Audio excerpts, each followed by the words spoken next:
Good morning, everyone, and thank you for joining us for our final installment of M&I University 2023 for our project management courses. And today we're going to talk about activity and resource planning. I am going to just make one adjustment. There we go. So, hopefully you've all gotten a lot out of these courses. And if you have any questions, if anything comes up as you review the presentations online or you review the presentations that I send out, the PowerPoints, please don't hesitate to reach out to me.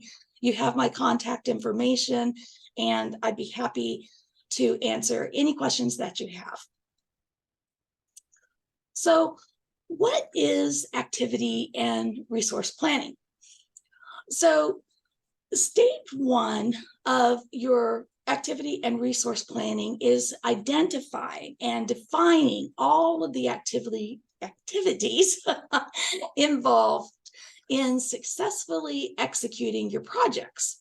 So in project management terms, an activity is a task or a piece of work that will enable your team to reach their objectives.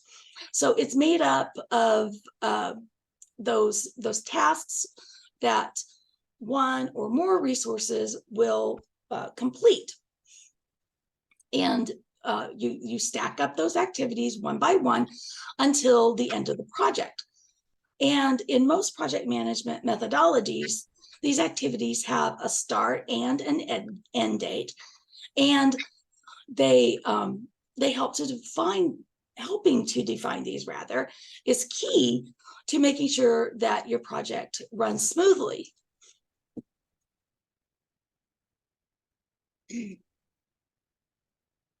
Oops. So the next stage of your activity and resource planning deals with these resources that each task needs to successfully complete the activities. So this deals with the most essential commodity that your business has. It's people. And in this stage, the tasks need to be matched to the right resources at the right time and taking into account the availability of each resource at the given point in time, and the performance and expertise of each resource, the demand for each resource based on current and future work, the management of those resources that will keep morale high. And you might have completed the activity stage of your plan impeccably, but if you don't back it up with great planning at the resource stage, things could still go wrong, like being short-staffed at a critical point because you missed a crucial resource. And sometimes it only takes a small oversight to throw the whole thing off course.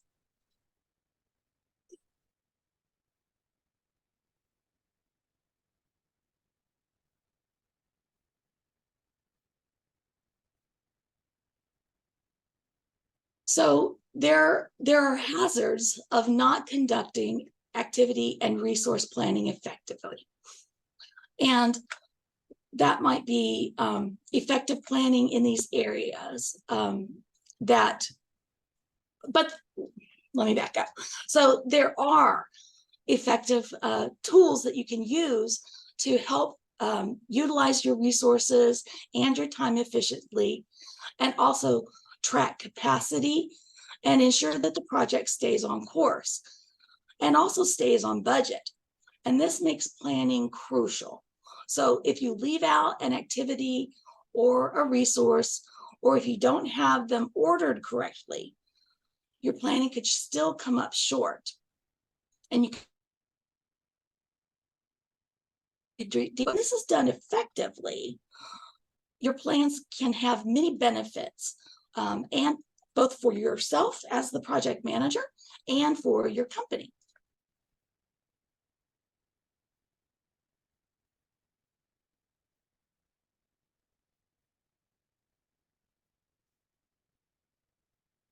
So for example, better utilization of your resources. So that's so when a resource is just sitting idle with no tasks allocated, this person isn't earning money. And that means for themselves and for the company. So resource planning allows you to measure the amount of time that each resource spends on the value of work. And this is your utilization rate. By mapping out resource availability and performance, you can make sure that no one's sitting around with nothing to do, and you can maximize their value. That helps keep morale high, but it is also better for the company. You can prevent over allocation of tasks. So in a factory where you have all the machines running at 100% of the time, well, that would be great. But if you tried to get workers going at that same pace, pretty soon you'd be dropping like flies. That would make great for productivity, but quality and particularly morale would begin to suffer. So if you're always running at full capacity, then having a single member of staff off because they're sick or taking a vacation, well, that could spell disaster for your project. So good resource planning lets you track utilization and capacity and helps you quickly identify areas where new hires might be needed, or where work can be offloaded to contractors or simply reallocated to other resources. So that brings us to planning your hires. Deciding who to hire is often based on just a gut instinct, or by looking for people who will fit in with the company culture and your overall business strategies. But having a resource plan can actually act as your crystal ball.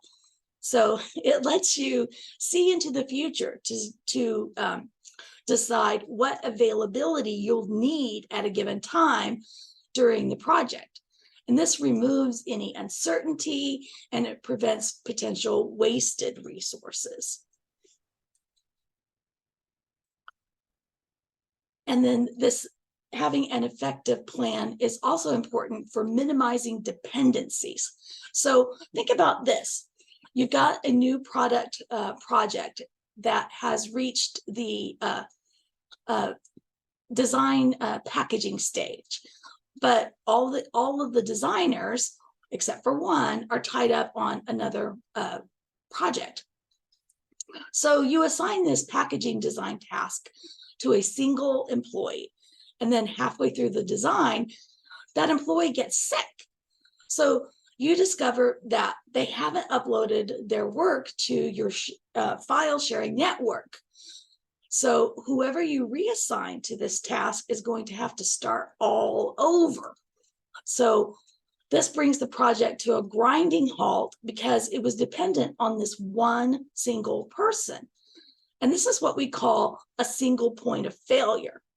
So because effective resource planning maps take all of these tasks and all of the resources and their availability into the equation, you can spot these weak points, and this allows you to assign tasks early and to reduce risks. Do we have any questions at this point? Okay. Nope. All right. So how do you go about creating an effective activity and resource plan? That's what you really want to know, isn't it? So when it comes to activity and resource planning, it's easy to see how solid plans will benefit the process and the project. So how do you actually do this? Well, the first step is to set up the activities, identify those activities and set them up. And You want to identify all the activities that are needed for the project to reach its goals. And this will help to inform your resource planning. So for each project, the project deliverables statement or your statement of work is needed to be produced. And this defines the project requirements, the milestones that need to be achieved, and then the proposed project budget. Those are the basic things that you'll find in a typical statement of work. And then when you know these, you can begin to define the activities that are needed to reach the targets, the cost per deliverable, and you can begin to collaborate with your team and any other experts to draw up a detailed activity list and a list of all of the milestones that will need to be met for each activity to be completed. The next step is to define the relationship between the activities. So once you've got this list of activities, put them into sequence and begin to project how the project will run smoothly and efficiently. So here you identify any priorities of the tasks, the jobs that need to be done first, and so forth. What you're looking for here is how the activity dependencies could affect your project. So is one task dependent on another to be completed? And how would staff absences affect those activities? So are there any external factors that need to be considered? And how would that interrupt the task being completed? For example, supplies or contractors or freelance workers being available. So does everyone understand what the concept of dependencies means? Yes. Yes? Okay, great. Right, let's move on. So the third step is then to estimate the duration for each of these activities. So now that you've got your activities mapped out, you can begin to estimate the amount of time that each of those activities will take. Now, getting this right can be a little difficult, but it's crucial. And it will determine how you need to allocate resources for each of those tasks. So, for example, if a task is expected to take 10 hours, but you only have 8 hours of a particular resource available, then you're going to need some help. So trying to estimate timing can be a bit complicated. So the best way to work this out is by using weighted averages based on 3 different factors. The first is industry standards, then expert experience, and past results. So, for example, let's say that you found that the industry standard for creating a design is 10 hours, but your designer says it will take 12 hours. Now, you know from past experience that it takes about 8 hours.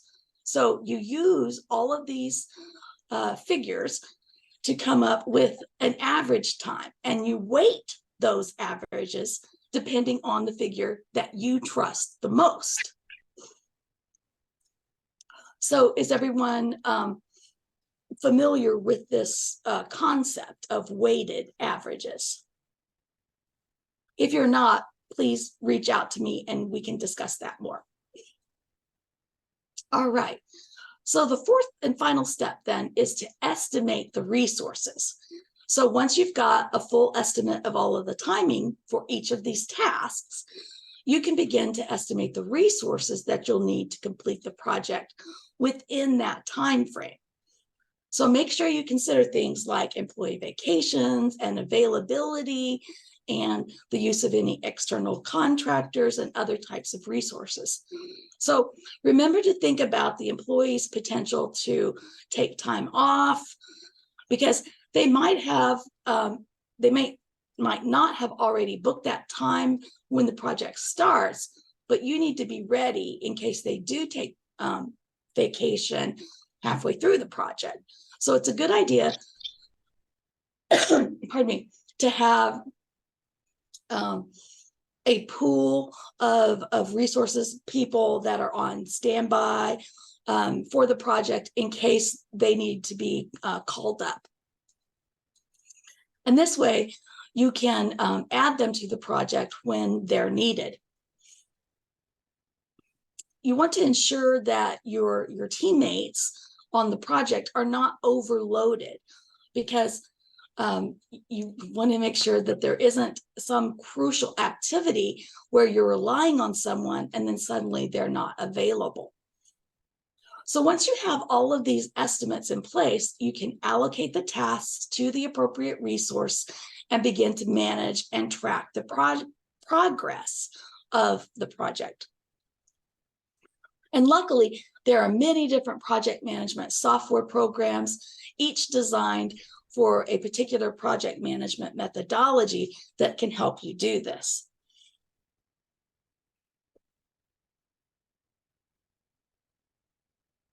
Okay.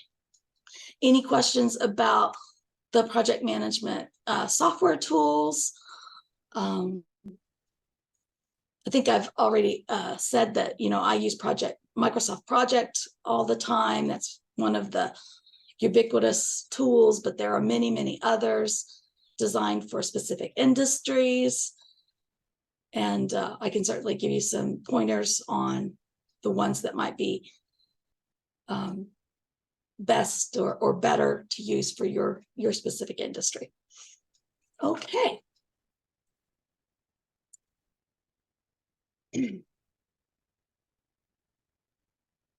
So in summary, creating a detailed plan like this is not only going to help you keep your projects on budget and on time, but it will help you identify any problem areas early so that you don't get surprised.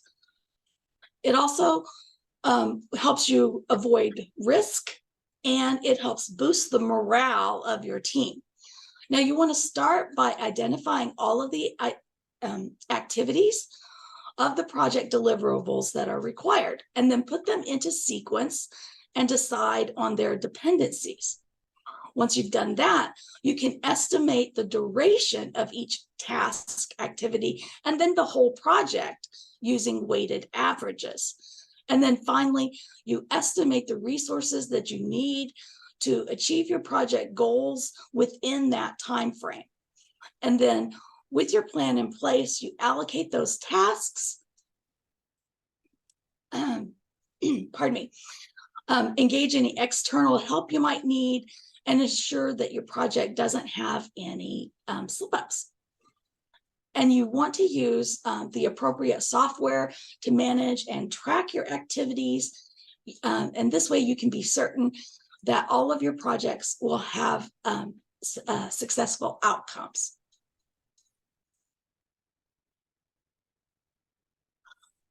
All right, that brings our class to a conclusion. At this point, I'll just open up the floor for any questions, any comments.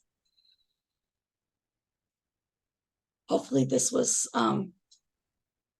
pretty clear for the activity and resource planning.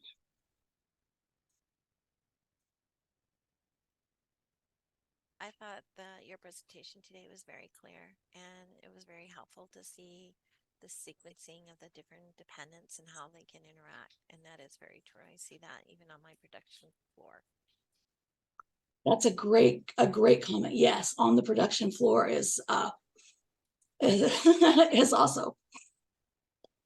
So Karen has a question. How do you differentiate between a task and an activity?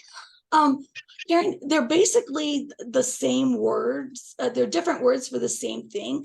A task and an activity are just different words for the same thing. It just means a unit of work that that needs to be completed to bring the project closer to its ultimate goals.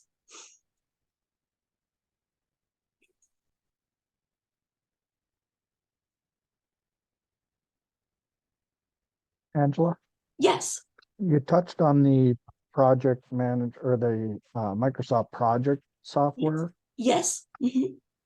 I I personally haven't used that. Is that Uh-huh. kind of a good starting one to maybe that could help me in my production world as far as that goes, or is that not a one that Well, I'd want to use? I like Microsoft Project because number one, it's been around for a long, long time, and it has excellent support. You can either ask Microsoft support team for support, or you can ask the community for help. Okay. And LinkedIn Learning has an excellent series of training courses available provided by Bonnie Biafor. And so that's really great. But what I like so much about the tool itself is that it's very, very robust. And you can create a very simple project plan, or you can create a monster project plan. It's how far do you want to get into it yourself? And I've been using it for like 20 years. Okay. So it also has things like not everyone is going to have a license for Microsoft Project. It's kind of expensive. So it allows you to export a simple task list into Excel. So you can provide a report to leaders that will be in a version that they can use. So it has all kinds of features that are just really incredible. You can do resource allocation, you can track hours, you can tie that to costs. So let's say I've got an engineer whose cost, whose weighted cost is $150 an hour. And I can add that into the tool. And let's say I've got a contractor whose contract rate is $300 an hour, and I can put that in too. And so all of those things will factor and build up for the project budget. And it's all automatically calculated. It's very, very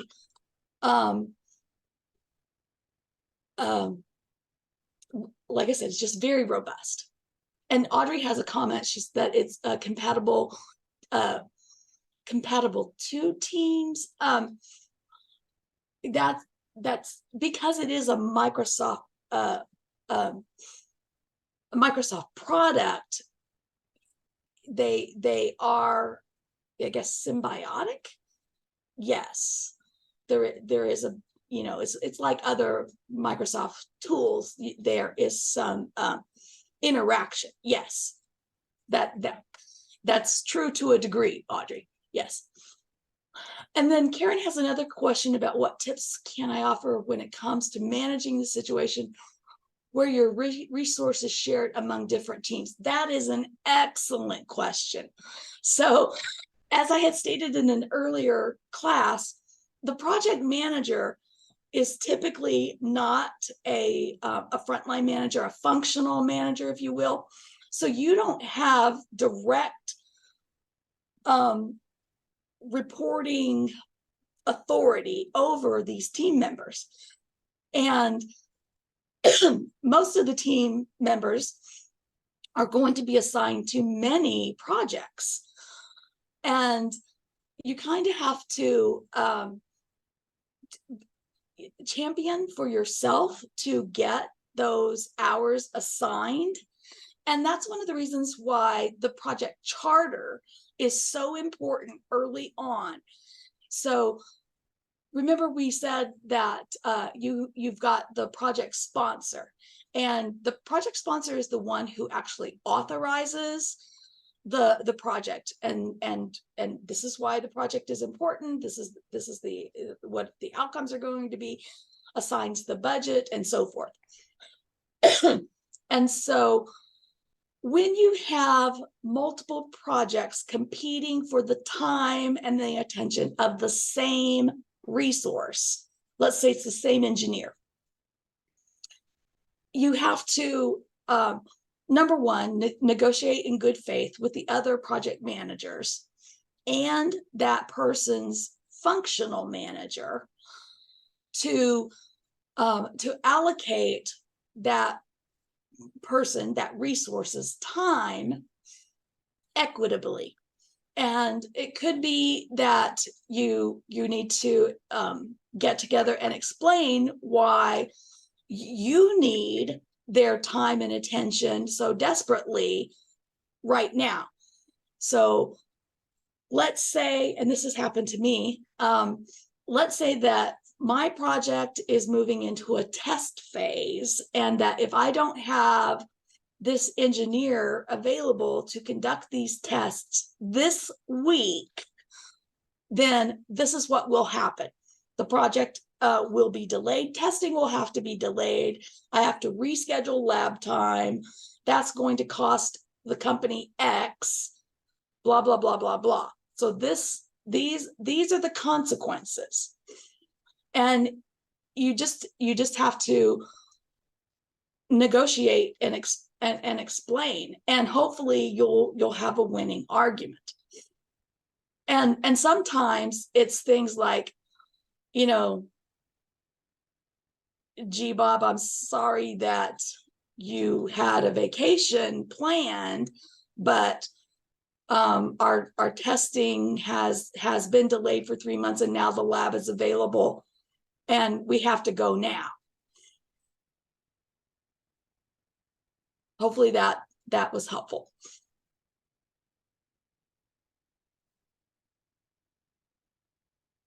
It was for me. Thank you. Karen, did that help? Okay, great. Any other questions?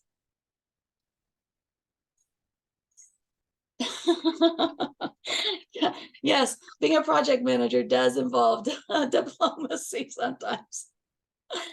And you know, in real life, things like that do come up, and it's unfortunate when you have to ask people to work extra hours or cancel vacation or move vacation, or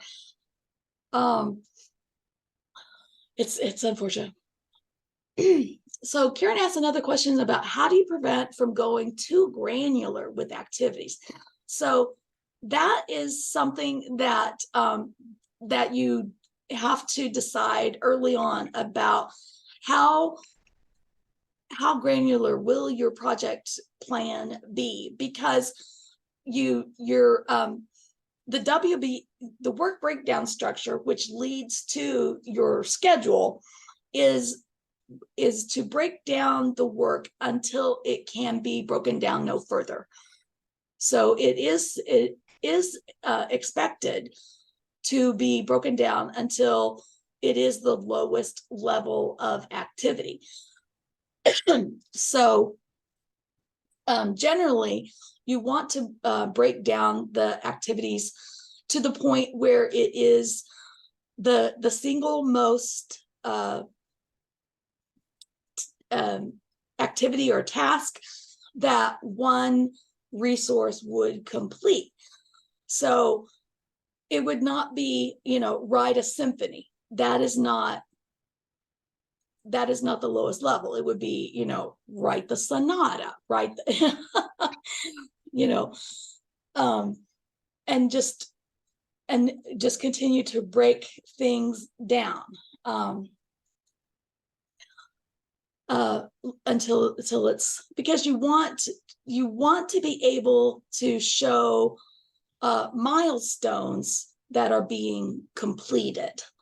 And generally you want to have 3 milestones for every work period, whether that's a week, a month, or so forth.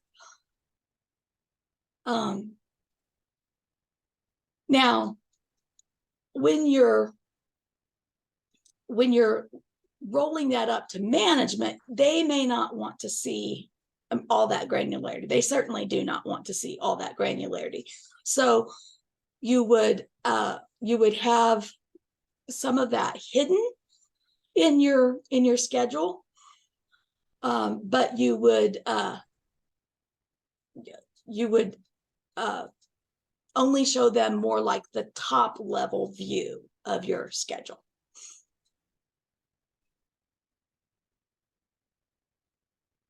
All right, so Karen asked again, you break it down until you can't go any further. That's correct.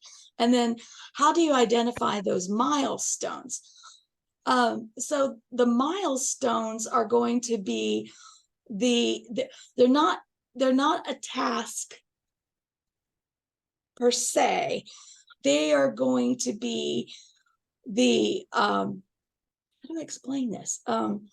They are going to be like the identifiers of the major identifiers of blocks of completion. So they could be like a report being submitted, or a test being completed, or in production, it could be an order being completed. So instead of being unit, it could be entire order being completed. Or could I interject? Yes, please. If you're saying like in a production point of view, if you say, okay, I'm starting this part and I've got to do, first I got to buy the material, then I have to either get it ground, heat treated, or I'm going to mill it, then I'm going to turn it, or I'm going to turn it, then I'm going to mill it. Each one of those steps is going to be a block of information that I'm going to break down, and I'm going to set it up so that when I pass that department, or when I get through that department, I'm past that block, I'm on to the next section or block of information, and that's where I'm going to drill that down. So milling, I'm going to have certain operations. If there's 2, 3 operations, then I get those done. My block is done. I move to the next step. Heat treating, grinding, tumbling, whatever. Yes, that's Does that help? Exactly right. So let's say it was something like milling, and I am not an expert in milling. You would have to program the machine, set it up, check all of the tolerances, maybe do a sample, and a whole bunch of other steps I'm sure I missed. Yeah. And then you'd be able to run the material, and then maybe there would be some steps after you ran the material, clean up or whatever, I don't know. Yep. And then the milling block of activities would be complete. That milestone would be complete. And I think the way that what Karen was asking, if you're going to set that up for a block, I think for your milestones to blocks, I think that's gonna be up to the project manager himself on what he's going to consider the milestones or the blocks of where they want to consider themselves complete and ready for the next step. Right. Do you agree? Okay. Yeah, I think those are excellent. Okay.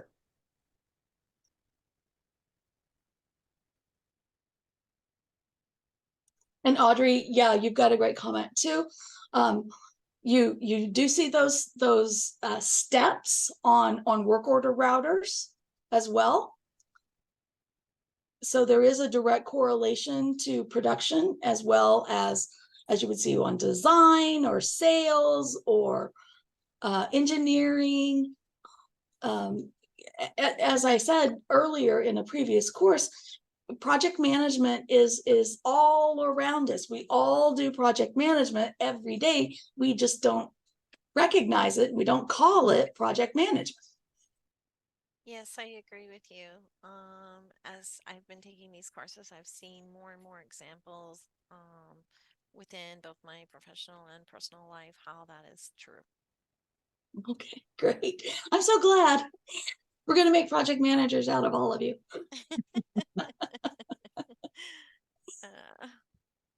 You're pretty optimistic. I am optimistic, and it's a great goal in my life. All right. Any other questions before we close for today? Nope, I'd like to say thank you. Thank you, Angela. Well, it has been my privilege to meet all of you and to have you join me with these courses. Again, if you have any questions about project management in general, any tools, any of the topics that we've discussed, please reach out to me. You've got my contact information here. I encourage you to check out my website. We have a blog every week dealing with different topics related to project management, manufacturing, lean manufacturing, and I would just like to encourage you to continue to learn something new every day. Thank you so much. Thank you. All right. Thank you. Thank you. All right. Bye-bye.